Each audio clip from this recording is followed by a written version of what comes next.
성공투자 오후증시 오늘도 기획 특집으로 문을 열겠습니다. 센터장과 함께하는 미중유의 변동성 장세 투자 전략 알아보는 시간입니다. 하이투자증권의 고태봉 리서치 센터장 모셨습니다. 어서 오세요. 네, 안녕하세요. 네, 일단 뭐 오늘 조정은 받고 있지만 그래도 6일 만에 조정이니까 있을 수 있을 법한 조정인데 외국인의 뭐 현선물 순매도가 거세게 나오고 있습니다.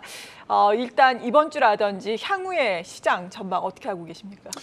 좀 어렵습니다. 예. 시장이 가격 조정을 일단 세게 받았어요. 그러다 네. 보니까 저희가 필드단에서 섹터 애널리스트 보통 생각들은 가격은 충분히 조정을 받은 것 같다. 네. 그러니까 저점은 확인한 것 같은데 앞으로 경기가 둔화되는 부분에 대해서는 계속해서 이제 이 상단은 조금 애매하다 이런 얘기를 많이 하고 있습니다. 그래서 워낙 제로 금리에 익숙해져 있던 이 세상이 그렇죠. 이제는 2% 3%대의 금리를 맞이해야 되거든요. 그래서 그러다 보니까 아무래도 V자 반등보다는 이제 L자나 아니면 U자형 반등에 대한 생각들이 많죠. 그래서 이번 3분기만 좀 국한해서 보자면 일단은 베어마켓 랠리가 좀 진행될 것 같다. 예. 그리고 뭐 나스닥도 35%, 코스피도 32% 정도 빠지고 나서 예. 지금 반등이 한 10%씩 왔어요. 그렇죠. 둘 다. 그래서 건강하게 지금 올라가고 있는 과정에 지금 조정을 좀 받은 거기 때문에 아직까지는 베어마켓 랠리가 진행 중이다라고 저희는 판단을 하고 있고요. 예. 긴축 기조가 이제 완화되고 물가가 정점을 찍는다라는 긍정적 시각도 분명히 있습니다. 그런데 야 이거 4분기 때 만약에 러시아와 우크라이나 전쟁이 끝나지 않고 예. 특히 유럽이 추워지기 시작하면 굉장히 에너지에 대한 고민들이 많아질 것 같다. 그때 애써 물가를 잡아놨는데 난방유하고 유럽에서 에너지 문제 때문에 다시 한번 물가가 튀면 사실은 그때는 우리가 이미 다 수를 썼기 때문에 네. 어렵지 않을까 때문에 예. 4분기가 참 어렵습니다. 그래서 3분기까지는 특히 9월 FOMC에 자이언트 스텝 한 번 더 할 때까지는 일단은 마음 편하게 갖자라는 게 저희 생각입니다. 그래서 저희 이제 시황 애널리스트의 이용찬 애널리스트가 자꾸 이제 이 제목을 재밌게 짓는데 어떻게 지었어요? 밀림의 왕 사자. 예. 그러니까 밀리면 사자는 거죠. 밀리면 사자. 예. 그래서 밀림의 왕이 왜 사자인 줄 아세요? 그래서 왜 이렇게 썰렁하니? 그랬더니 사자입니다. 뭐 그렇게 얘기하고 이번에 또 뭐 의심하지 말다가 의심하세요. 또 제목을 썼길래 그게 결국 3분기까지는 일단은 믿고 가자. 베어마켓 릴리를. 그리고 4분기 때 현상들을 보고 나서 의심하자라는 거기 때문에 네. 일단 3분기까지는 저희는 베어마켓 릴리를 본다. 이렇게 보고 있습니다. 네, 그런데 오늘 같은 경우에 지수가 이렇게 큰 폭으로 하락하는 데에는 시가총액 1, 그리고 3위 종목 반도체주의 하락이 큰 예, 역할을 하고 있습니다. 외국인과 기관도 반도체 쪽을 많이 팔고 있는 상황인데 미국에서 뭐 엔비디아, 마이크론 테크놀로지도 향후 전망에 대해서 안 좋게 또 발표를 하고 치포라든지 또 예. 반도체 지원법 모든 또 부분이 상당히 악재로 작용을 하고 있잖아요. 예. 반도체도 밀리면 사야 될까요? 저는 단기적으로는 예. 악재지만 장기적으로 봤을 때는 이게 이 경제가 하나의 경제권에서 경제가 어떻게 보면 블록화되는 초기 단계이기 때문에 당연히 예. 두려움을 가질 수 있습니다. 예. 그런데 그 뭐 제가 계속 미래 전략을 하다 보니까 결국은 좀 중국이 굉장히 많이 성장했습니다. 그래서 중국과 특히 유럽이나 일본, 한국, 예. 미국도 경쟁을 해야 되는데 사실 이제 이 G2 전쟁, 패권 전쟁에서 미국이 약간은 제가 봐도 조금 두려움을 느끼는 것 같아요. 그러다 보니까 마치 일본, 러시아와 경쟁을 했을 때처럼 중국이 더 성장하기 전에 제가 어느 정도 선을 좀 긋는 것 같습니다. 그렇죠. 그러다 보니까 단기적으로는 이 공급망도 마찬가지고 팔로도 예. 이분화되는 과정에서 굉장히 고통이 수반돼요. 근데 결국은 경쟁을 사전에 차단하자는 의미가 있기 때문에 장기적으로 봤을 때는 긍정적일 수 있다는 겁니다. 예를 들면 예. 엔비디아는 엔드 유저가 중국이 상당히 많아요. 네. 그러니까 블록체인 애저 서비스, 그러니까 바스 같은 경우도 상당 부분이 중국에서 나오고 있기 때문에 채굴에 관련된 부분도 중국에서 많이 매출이 발생돼요. 그리고 게임도 마찬가지고요. 예. 그러니까 중국이 좀 둔화되다 보니까 엔비디아가 실적은 깨지지만 그러면 결국 중국의 경쟁을 엔비디아가 만약에 맞이하지 않아도 된다면 장기적으로 봤을 때는 굉장히 시장이 블라이트해지는 거거든요. 예. 그래서 대부분 다 단기 악재, 장기 호재로 볼 수 있는 부분들이 많습니다. 그래서 이런 것들도 지금 당장은 좀 두렵지만 자동차도 마찬가지고요. 조금 단기, 장기를 좀 구분해 볼 필요가 있다라는 생각을 좀 합니다. 네, 알겠습니다. 이번에는 이제 센터장님 전문 분야셨던 자동차 분야에 대해서 엿돈입니다, 좀 엿돈. 여쭤보려고 네. 지난달 그 자료를 보니까 국내 완성차 업계 5개사 판매량 실적을 보니 이 지난해 같은 기간을 비교했을 때 뭐 일제히 모두 올랐더라고요. 맞습니다. 여전히 이제 반도체 수급난 여파 뭐 서서히 줄어들고 있긴 하지만 아직 뭐 생산 정상화까지는 멀었다 이런 이야기도 나오고 있는데 어떻게 보시나요? 요즘 우스갯소리 이런 게 있습니다. 차를 네. 신청하고 군대를 갔다 와라. 아, 너무 오래 안 오래 걸리니까. 나오니까. 복무기간이 18개월 아닙니까? 그래서 예. 18개월까지도 기다려야 되는 차가 나올 정도이기 때문에 제가 자동차 맡으면서도 물론 단기적으로 펜트업 디맨드, 즉 억눌린 수요가 발생해서 수요가 공급보다 훨씬 많은 시기가 좀 있었습니다만 이 정도는 처음 봤습니다. 네. 처음 봤고요. 대부분 다 적정 재고를 보통 우리가 3개월 정도 보는데 대부분 다 1개월 미만으로 떨어져 있기 때문에 차가 정말 없습니다. 맞아요. 그래서 그렇더라고요. 이런 상황이기 때문에 지금 키는 수요가 아니라 공급입니다. 공급이기 때문에 결국 이제 말씀하신 것처럼 7월 달은 보통 휴가를 가거나 하기 때문에 계절적 비수기예요. 예. 근데 이제 그럼에도 불구하고 현대자동차가 4% 정도 증가해서 32만 6천 대, 그다음에 기아자동차 6.3% 증가해서 25만 7천 대.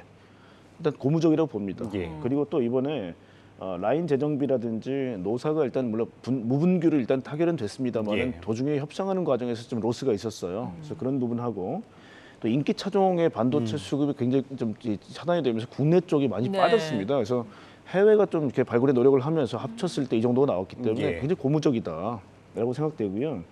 일단 대기 수요가 워낙 탄탄해서 일단 공급 능력이 좋아지는 건 맞는데 뭐 나중에 말씀을 드리겠습니다만은 반도체가 만약에 100% 정도가 필요하다면 네. 지금 한 뭐 80%까지 깨져 있다가 서서히 지금 올라오고 있는 단계고요. 지금 한 92% 정도 수준까지는 반도체를 맞출 수 있는 상황이 됐다. 그럼에도 불구하고 이 8% 정도는 채우는데 상당히 좀 어려울 것 같다는 생각이 네. 들어요. 그래서 일단은 이제 말씀하신 것처럼 최악의 시기는 지나고 있으나 우리가 원하는 만큼의 넉넉한 반도체는 공급이 안 되기 때문에 한 이 정도에서 만족할 수밖에 없다 정도로 하는 게 맞을 것 같습니다. 네. 그럼 방금 말씀하신 반도체 수급량 같은 경우에는 언제쯤 완전 개선이 가능할까요? 그게 참 어려워요. 예. 왜 그러냐면 이렇게 한번 생각해 보시죠. 우리가 보통 MCU라고 부르는 부분이 우리가 뭐 전기 밥솥 같은데 백미, 현미 이렇게 누르시면 다 고정돼 있는 네. 프로그램이 돼 있죠. 네. 그죠? 그렇죠. 근데 그게 만약에 PC가 돼서 PC로 소프트웨어를 만약에 입력해서 이제 원래 이 밥통을 우리가 통제한다면 예. MCU가 필요 없어질 거예요. 마찬가지로 자동차는 아마 내년, 내후년서부터 대부분 다 시스템 온 칩 베이스의 통합 제역이라는 게 생기기 시작해요. 네. 예. 그럼 지금은 일반 자동차에 MCU가 한 200개, 그다음에 하이브리드 같은 경우는 뭐 한 500개, 전기차는 지금 거의 700개에서 1000개 가까이 MCU가 들어갑니다. 예. 그래서 이게 왜냐하면 많은 자동차 업체들이 그동안 했던 대로 부품 업체들한테 다 맡겨요. 야, 이 정도 부분은 컴퓨터가 통제할 수 있도록 해달라 이렇게 부탁을 합니다. 그게 다 주섬주섬 모아보니까 그렇게 되는 거예요. 예. 근데 테슬라처럼 시스템 온 칩, 즉 모든 것들을 다 통합해서 몇 개의 모듈을 가지고 가게 된다면 부분의 MCU가 필요 없어져요. 네. 그러니까 마치 우리 PC처럼 되는 거죠. 예. 그렇게 되는 게 정해져 있기 때문에 그러면 이 MCU를 생산하는 일반 반도체는 보통 이제 8인치짜리 웨이퍼에 레거시 공정이라고 그러죠. 좀 오래된 공정들을 쓰기 때문에 예. 사실 신규 진출자도 별로 없고 진입자도. 그러겠죠. 그리고 또 하나가 뭐냐면 많은 디바이스들이 트랜스포메이션이 돼요. 디지털 트랜스포메이션이 되는 네. 과정이 있기 때문에 예. 차뿐만 아니라 모든 디바이스가 전부 다 원한단 말이에요. MCU를. 그러다 보니까 줄석이에요. 자동차가 워낙 그동안 코로나 때문에 안 좋았죠. 네. 그렇죠. 그러다 보니까 자동차가 줄을 제일 앞에 서 있다가 저 뒤로 가서 줄을 쓴 거죠. 예. 자동차는 반도체 테스트에만 약 5년이 걸려요. 그러니까 뒤로 빼는 건 쉬운데 예. 앞으로 세우기가 참 어려운 거죠. 그러다 보니까 지금 반도체 수급이 이렇게 급함에도 불구하고 빨리빨리 안 되는 이유는 또 하나 이렇게 생각해 보시죠. 네. 야 나중에 통합 지역이가 되면 우리 MCU 안 쓸 거 아니야? 라는 그렇죠. 걸 뻔히 아는 업체 그렇죠. 입장에서는 투자를 못하죠. 가격이 너무 좋아요 지금. 어. 그래서 지금 이번에 뭐 르네사스라든지 인피니온 같은 반도체 업체가요. 예. 자동차 부분에서는 전년 동기 대비 대략 50% 이상의 성장을 보입니다. 네. 예. 그만큼 가격이 좋아요. 그러니까 그냥 이해관계를 따져보면 반도체 업체는 너무 행복하고 자동차는 곧 환골탈태를 해야 돼요. 그래서 이런 것들이 맞춰 있기 때문에 사실 반도체를 아주 넉넉히 얻기는 좀 어렵지 않을까라는 생각을 하고요.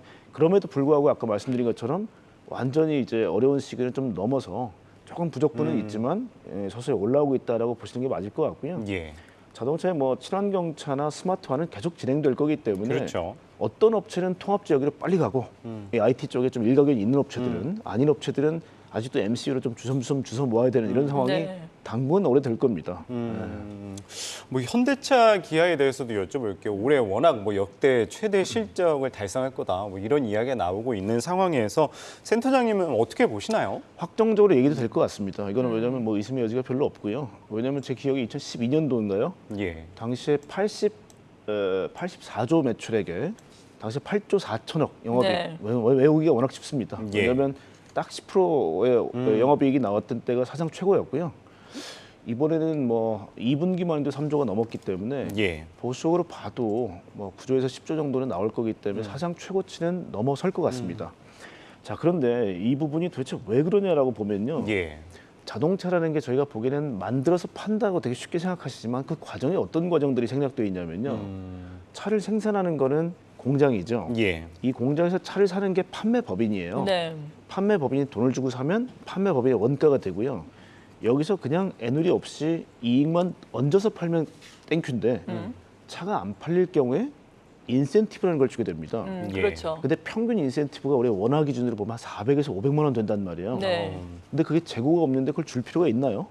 없죠. 예. 그럼 차 한 대 얼마 하는데 이 10%에 해당되는 인센티브가 없어졌다는 거는 굉장히 퀄리티가 좋은 판매를 하고 있다는 겁니다.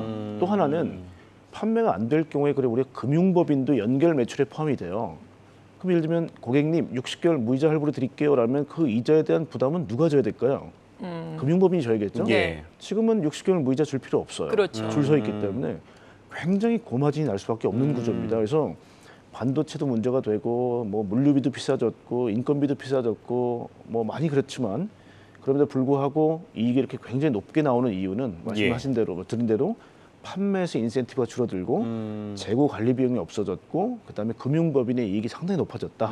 이런 것들을 믹스해서 연결 매출이 나오는 거기 때문에 아마 현대도 기아도 아마 올해는 상당히 좋은 실적을 기대해봐도 좋지 않을까라고 생각이 됩니다. 네. 그렇다면은 지금 사실 주가의 흐름은 7월에 많이 올라왔다가 고점에서 다소 횡보를 하고 있잖아요. 힘을 비축하는 과정이다 이렇게 보면 될까요? 그렇게 보셔도 될 거예요. 왜냐하면 예. 어닝은 좋게 나오는 게 거의 이제 확정적이고요. 다만 밸류에이션에서는 늘 고민하듯이 테슬라라든지 아니면 뭐 중국의 BYD라든지 굉장히 좀 선두주자들의 밸류에이션하고는 괴리가 굉장히 크게 벌어져 있어요. 네. 예. 지금 뭐 테슬라의 시가총액과 나머지 회사를 다 합친 것보다도 테슬라가 클 정도니까요. 그렇죠. 그러면 결국 시장에서 원하는 미래에 대한 명확한 비전을 제시하고 거기에 대한 스텝 바이 스텝의 어떤 노력들이 주주들한테 어떤 어필이 돼야 밸류에이션은 아마 차곡차곡 올라올 수 있을 겁니다. 예.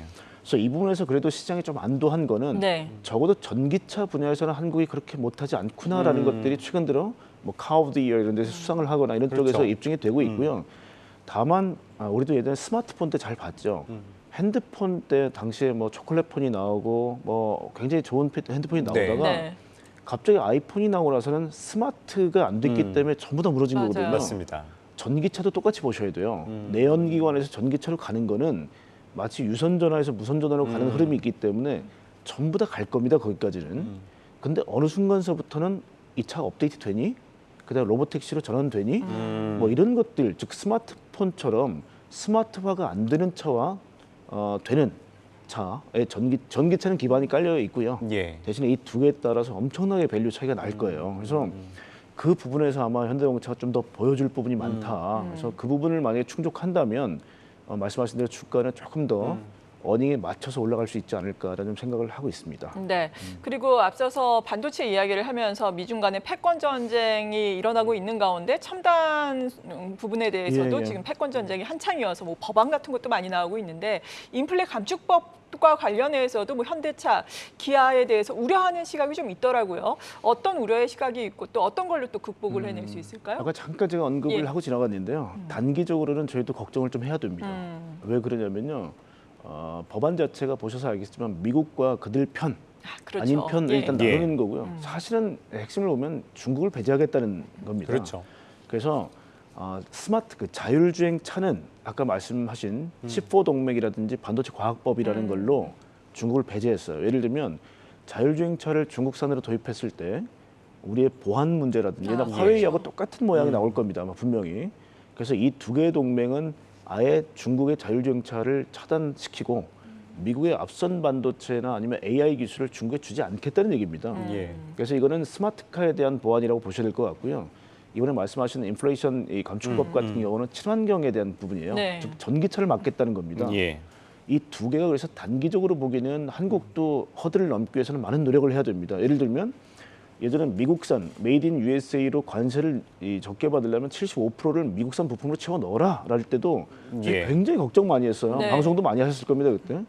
근데 결국은 해냈죠, 그죠? 그렇죠. 마찬가지로 지금 이런 허들을 넘으려면 많은 노력이 필요해요. 2025년도에 짓기로 한 조지아 공장을 좀 앞당긴다든지 지금 알라바마 조지아 공장 라인을 좀 더 증설해서 여기다가 뭐 EV6라든지 아이오닉 5를 깔든지 아마 이런 것들은 숙제가 뚝 떨어졌기 때문에 빨리 해결하는 한국 습성상 아마 잘 해낼 거라고 저는 봅니다.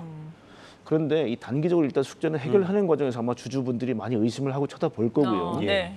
장기적으로 봤을 때 제가 왜 이걸 긍정적이라 보냐면요. 지금 BYD, 니오, 뭐 아니면 뭐 샤오펑, 리상 같은 워낙 훌륭한 예. 중국 자동차가 저희 깜짝깜짝 놀라는 게 이번에 폴스타라는 자동차가 한국에 시판하자마자 바로 완판이 됐습니다. 그렇죠. 전기차. 중국 자동차가 굉장히 퀄이 높아졌어요. 예. 그래서 만약에 중국산 자동차가 글로벌리 판매가 되고 수출이 되기 시작하면 아마 전 세계 영역별로 아마 한국, 일본 자동차하고 경쟁을 해야 될 겁니다. 여기서 미국이 어떻게 보면 선을 그어주는 셈이거든요. 그래서 단기적으로는 저희가 굉장히 좀 어떻게 보면 숙제를 많이 해결해야 되지만 장기적으로 봤을 때는 중국하고 결국 1대1 경쟁하는 부분을 많이 막아준다. 예. 라는 생각에서는 긍정적이고요. 또 하나가 우리가 미국에다 이렇게 선물 보따리를 많이 풀었는데 미국 편 중에 제일 앞서 있는 한국한테 이렇게 서럽게 하면 안 돼요. 그래서 서운하게 하면 안 되기 때문에 결국은 이건 아마 저건 뭐 로비스트들이라든지 아니면 아마 세칙들을 아마 이 조정하는 가운데서 네. 해법이 나오지 않겠나라고 생각이 되어집니다. 네. 뭐 마지막으로 뭐 앞서 이제 현대차 기아 뭐 실적도 좋고 대부분 이제 하반기 좀 주목할 업종 자동차를 많이 꼽아 주시던데 관련해서 뭐 부품주는 어떻게 보시나요? 일단은 기본적으로 미래가 있냐 없냐를 일단 먼저 선을 그어야 될 것 같아요. 네. 그러니까 뭐 내연기관 중에 컨벤셔널 쪽은 아마 많이 없어질 겁니다. 그래서 그 부분은 일단 뭐 단기적으로 주가가 많이 빠진 업체도 있겠지만 일단은 저는 미래가 있는 업체들, 뭐 전기차나 자율주행 쪽에 서바이벌이 확정된 업체들을 일단 제한을 해야 될 것 같고요. 그래서 아무래도 뭐 2차 전지 관련주라든지 뭐 그다음에 소재주, 예. 그다음에 뭐 스마트카 관련된 뭐 센서라든지 카메라라든지 많은 부분들, 그다음에 특히 서멀 매니지먼트로 해서 열 관리, 배터리, 모터 되게 뜨거워져요. 그래서 이 관리를 안 하게 되면 퍼포먼스가 많이 떨어집니다. 그래서 네. 이 서멀 매니지먼트 쪽 하는 업체들도 제법 있고요. 최근 들어 부각되는 것 중에 배터리 리사이클도 굉장히 저는 전망이 밝다고 봅니다. 왜 그러냐면요. 우리가 습식법이라고 그래서 일단 결국은 이번에 일론 머스크 그런 얘기를 했죠. 배터리 리사이클하기 이렇게 어렵게 만드시면 어떻게 해요? 했더니 전부 다 믹서기에 갈아서 습식을 쭉 물에다 넣으면 쫙 분리가 돼요. 우리 광물로 봐달라 우리 배터리 팩을. 그렇기 때문에 아마 1업체 한 개 완성차당 한 개 리사이클 업체가 반드시 매칭돼서 갈 겁니다. 그래서 99% 이상 회수가 돼요. 그리고 오히려 한번 썼던 것들을 재활용할 때 예. 전기가 많이 오고 다녔기 때문에 공급률이 높아져서 훨씬 더 성능도 좋아진다는 겁니다. 그래서 리사이클 업체들은 아마 앞으로 굉장히 커질 거다. 그래서 그런 것들 위주로 좀 보시면 되지 않겠나 싶습니다. 예. 네. 네, 알겠습니다. 오늘 기획 특집은 고태봉 하이투자증권 리서치센터장과 함께했습니다. 오늘 말씀 고맙습니다. 네, 감사합니다. 고맙습니다. 네.